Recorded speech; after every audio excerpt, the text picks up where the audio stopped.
Are you ready to become awesomer? Hello everyone, my name is Umar Hamid. I'm your host on the No Limit Selling podcast, where industry leaders share their tips, strategy, and advice on how you can become better, stronger, faster. Just before we get started, I've got a question for you. Do you have a negative voice inside your head? We all do, right? I'm going to help you remove that voice in under 30 days guaranteed. Not only remove it, but transform it. So instead of the voice that sabotages you, there's one that propels you to much higher levels of performance and success. There's a link in the show notes. Click on it to find out more. All right, let's get started. Hello, everyone. Today, I have the pleasure of having Trevor Lee. He's all the way in the UK. He runs a company, Trevor Lee Media, and he's an expert at how to do presentations that generate sales. Trevor, welcome to the program. Hey, Umar, it's fantastic to be here. Great to see you again. Pleasure seeing you. I was on your podcast a little while ago. It was such fun. So where in the UK are you? Well, I'm in a place called Cornwall, which if anyone's listening to this show and has ever been on holiday in the UK, then Cornwall may well be one of the places they would have looked out for. So in the very southwest tip of the UK, out the way of everybody else. Brilliant. I remember living in London and going all the way to the beach, and it was like a kind of a miserable experience compared to Mexico or somewhere more exotic. But hey, when you live in the UK, you take what you get. So I'm glad we're having this conversation because, so let me tell you a story. I was in front of a large group of sales managers, and I said, okay, this is the sales process as I know it, plus or minus. Getting the appointment, doing the presentation, handling the objections, closing the sale, and deepening into the account to get more referrals. Is that plus or minus correct? They said, yes, that's correct. Where do salespeople struggle the most that stops them from gaining the sales that they want? And they said, getting appointments. Not enough appointments means not enough sales. And actually closing the sales was another area. But one that often gets neglected because we take it for granted is that presentation phase, because that's where you get to communicate your ideas. And not so much what you want to communicate is what the other person gets. And I think that's what you do. How do you communicate in a way that the other person feels inspired to do something? So tell me about that, Trevor.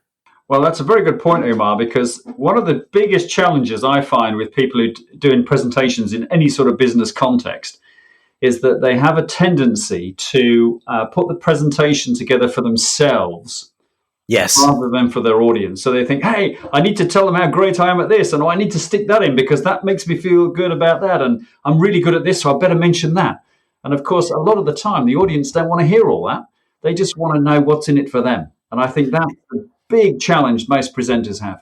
Here's my hypothesis, and correct me if I'm wrong, that for the salesperson, sometimes that isn't what they're thinking.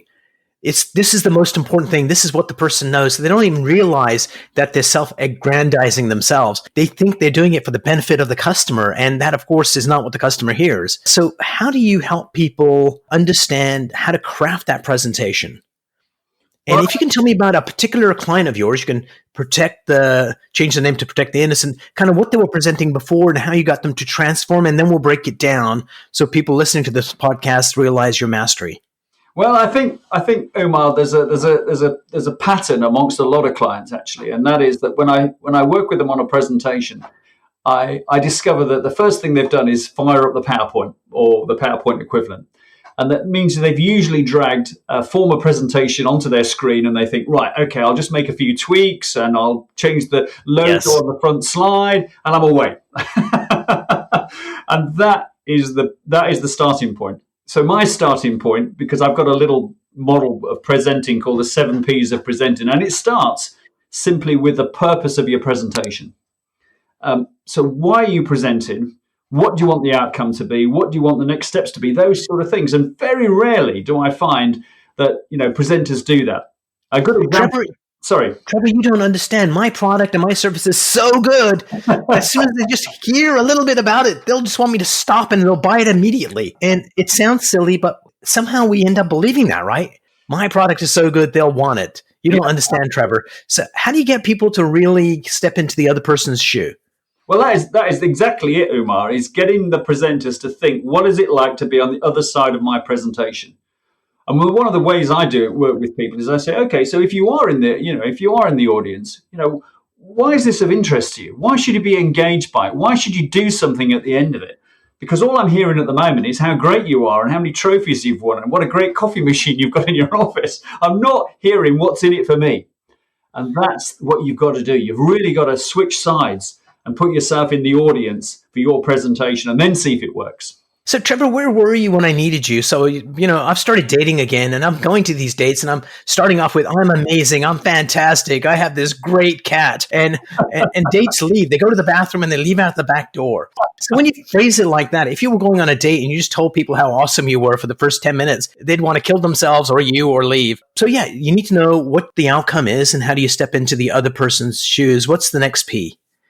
Well, the next P is the second P is people, which is understanding your audience, and then it gets into your preparation. And the preparation is really the logistics of it. But the fourth P, which is we've still not got to the slides, is the planning, and that's the content, the flow, and the structure of your presentation.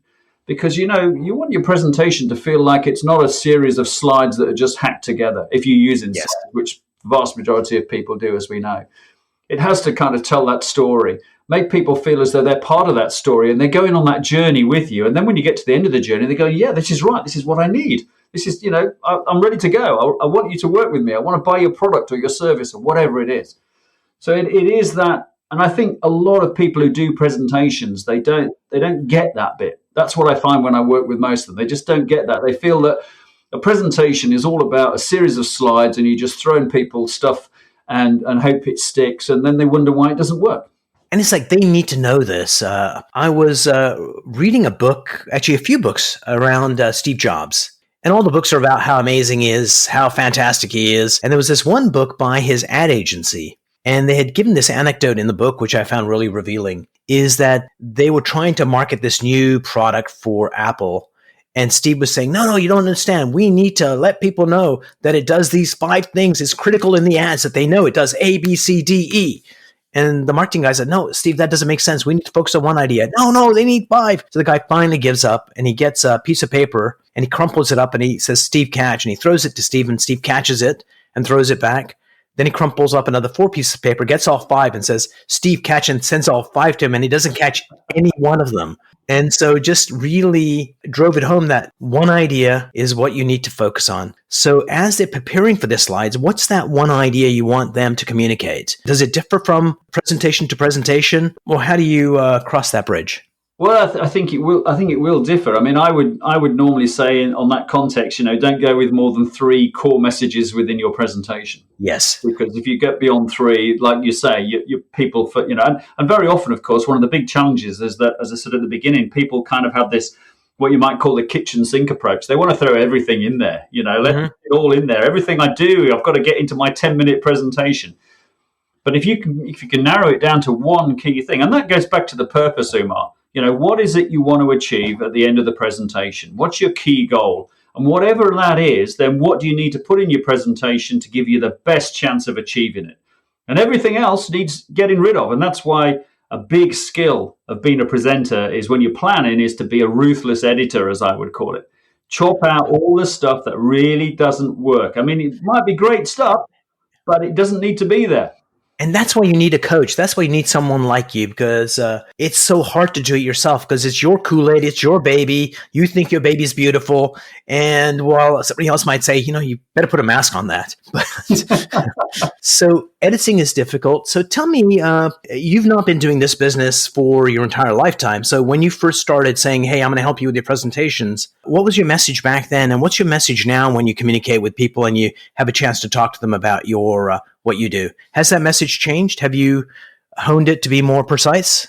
I don't think it's necessarily changed. Clearly, circumstances have changed because I remember, doing presentations a long time ago without the use of even PowerPoint and things like that. When we were using, a different version of things in those days. And of course, particularly right now, we're doing a lot more virtual presentations. More so than probably ever before, and we're going to continue to do that. So, but at the end of the day, Umar, I think you've got to engage your audience, you've got to educate them, you've got to enthuse them, and to a degree, without being over the top, you have to entertain them. So those are my kind of 4 things that I would get those all in your presentation, whether it's 10 minutes or 20 minutes or half an hour, whatever it might be. Get those 4 things in there. And that, again, will give you a better chance of being more successful. Absolutely. Today, it's been really odd in our conversation today. We've used a lot of cliches. I'm about to use another one. If the tree falls in the forest and no one's there to hear it, does it make a sound? And if you give a presentation that the person listening to it doesn't care about, what was the freaking point in the first place? How do you ensure that your presentation has a point that the recipient cares about? Well, I think that goes back to, the people bit, is understanding why your audience are there in the first place. Why have they given you the time to present to them? What are they expecting from you?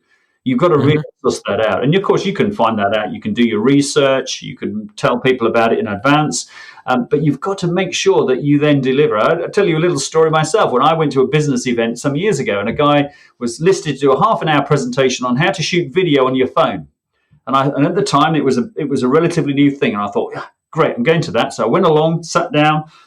25 minutes into his presentation, all he'd done was talk about his company and how they make great videos on not using their phone. And then he said, oh, and by the way, here's a couple of tips to use video on your phone. I left thinking I'd been conned out of my half an hour of my time at that event. And he conned the rest of the audience. Well, I'm sure he didn't really think like that, but nevertheless, that's what happened. So again, it's really important that your audience from the get-go think this is really this is worth my while, giving it my full attention. And I think sometimes there's this thought that, if I'm doing a sales presentation, I don't want to give away too much of my presentation. Otherwise, they'll go somewhere else or do it themselves. And the reality is, yes, a certain percentage of people are going to do that. And they're people you should thank God are never your customers. And when you show your expertise and you're on point, people recognize it and they want it because people realize that they're not masters of all things. So, Trevor, if you were helping me, so I've got this new project coming up and it's, did I give you a copy of Mindset Boosters? I think so, yes. I think we talked about it. So it's about an app that lets you figure out how you want to feel or act in any situation. So how would you coach me to hone down that message? What questions would you ask me to get a tighter message so we can build a presentation around it? Well, I think the first thing would be who you're hoping to present to, and what do you want that outcome to be? Gullible people, and no, not that. Sales professionals. We're looking for sales professionals that are high performers that want to stay in the performance zone. Would be the ideal target audience. And of course, those sort of people are not inundated with stuff, but they've got a lot of stuff going on, and when they're in that high performance zone as well, there's a danger they think that they've cracked it and they don't need to learn anything new or use anything new as well. So you've got to really, if you've got the way of thinking about it, Umar, I always think is, okay, it doesn't matter how long your presentation is going to be, but what if you had 90 seconds? Your kind of elevator pitch, if you like. Oh, yeah. What would you put into that? Because whatever you put into that, that's that to me is the starting point. That's going to distill everything down. Yeah, absolutely. So whatever you put in that, you can then maybe expand a little bit on. One of the things about presentations is we always tend to think we should take longer than we really need. That's one thing I loved about TED Talks. They're still around. I don't watch them as much. But when they first came out, it was like a lightning strike. It was like, oh my God, you got the world's best thinkers condensing their ideas down to 18 minutes. Yeah, absolutely. And it doesn't happen by accident. It's something you need to kind of hone it down. Yeah. So take us, where are we in the P's right now?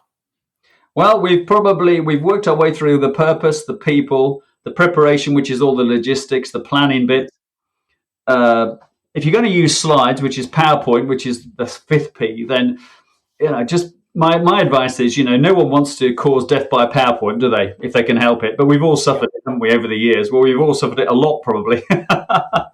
But interestingly, my thought on that is that it's not always the number of words, not the number of slides that you use. To me, death by PowerPoint is often the content of those slides. When you're in a presentation and someone puts that slide up and it's got about 50, 60, 100, 150 words on it and they start reading it, that's what is death by PowerPoint. There's a very interesting little thing I do that, Umar. When I'm delivering presentation programs, I usually get to about, say 30, 40 minutes in, and then I'll say, right, so how many slides have I used? And people go, 25, 27, 31. And I'm usually on slide 70 something. And they're always amazed. And I say, well, that proves the point. So, it's not death by PowerPoint by the number of slides. It's because most of my slides have got one or two words on. and that's it, or an image, and that's it. And that would be the thing for me. So my top tip for your listeners on PowerPoint is think that PowerPoint is a prompt. It's not a script. Absolutely. And I think I'd add to it a little bit. It's so what you're saying, if you can find the right image or a word or two that would enhance your message and make it more memorable, you strengthen the words. And if it's not doing that, then you're doing it wrong. Because I've also been there. And if you're going to read the PowerPoint, just make a video and stop the torture, keep people at home. Yeah. And it's very much, dude, and you need interaction with the audience. So we've got the PowerPoint, and what's the next P? Practice. Practice is the sixth P, and it's one thing that most presenters really don't do enough of, if at all.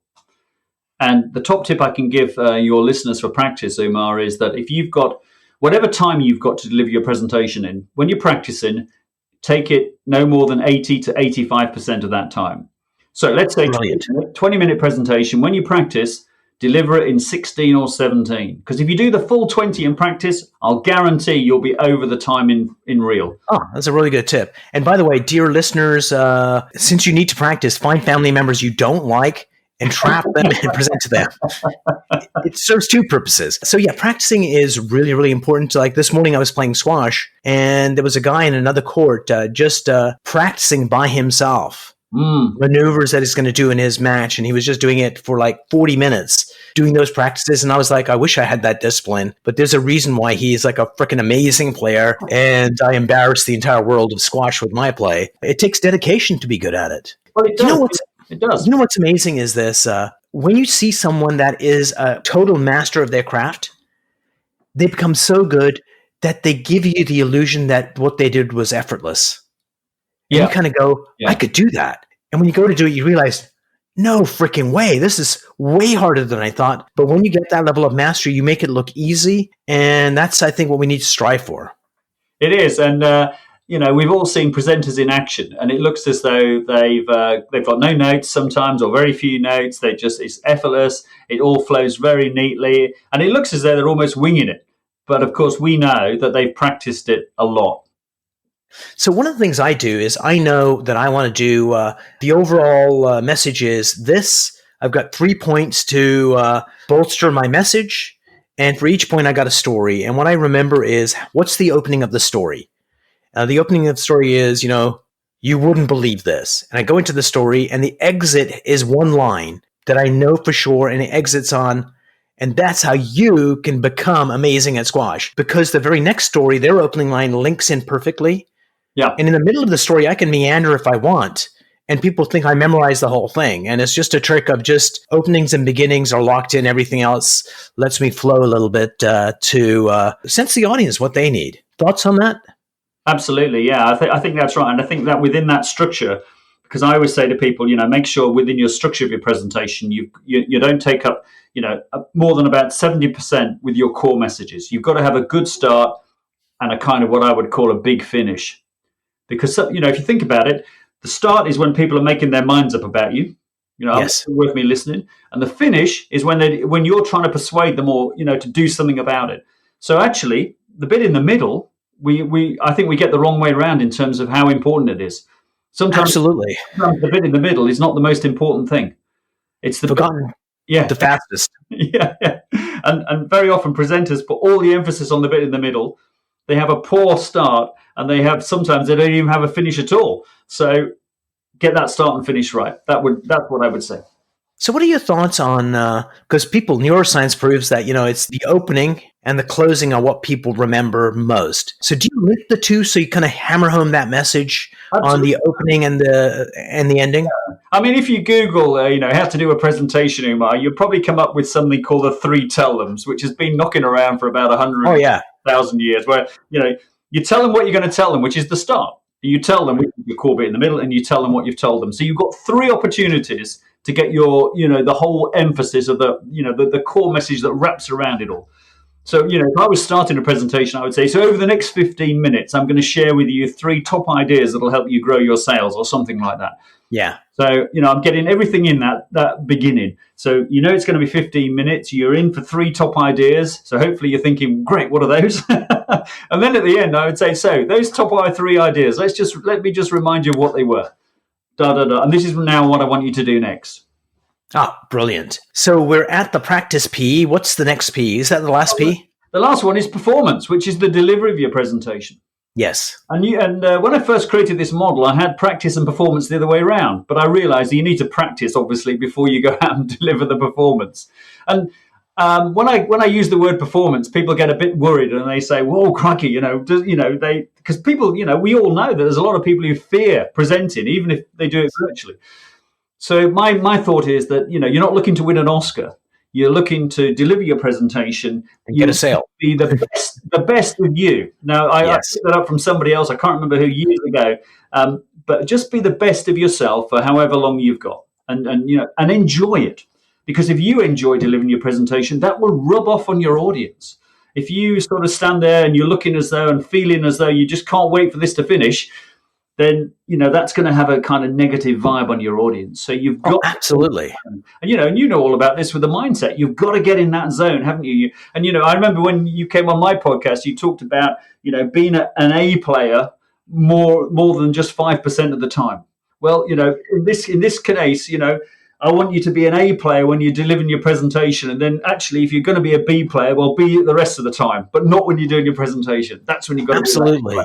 And the only thing I'd add to that, Trevor, is that I'm a firm believer in the power of sucking. Right. That do the 7 Ps and you're going to do a pretty decent job, but it's going to suck compared to the 10th time you do the delivery. So don't get caught up on it has to be perfect. No. Structure it out, do it. It's going to be better than most people do anyway, but just be happy with what you did and then record every single presentation you do.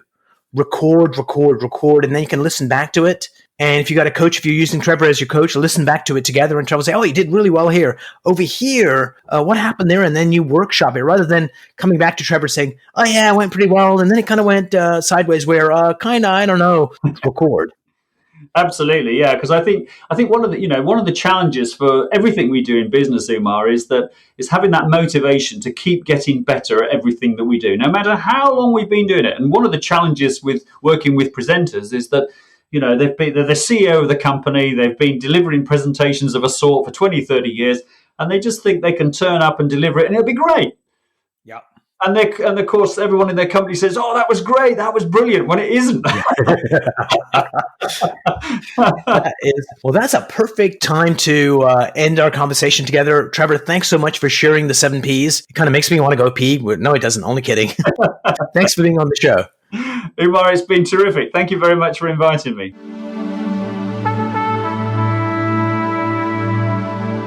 If you enjoyed this episode, please go to iTunes and leave a 5-star rating. And if you're looking for more tools, go to my website at nolimitselling.com. I've got a free mind training course there that's going to teach you some insights from the world of neuro-linguistic programming, and that is the fastest way to get better results.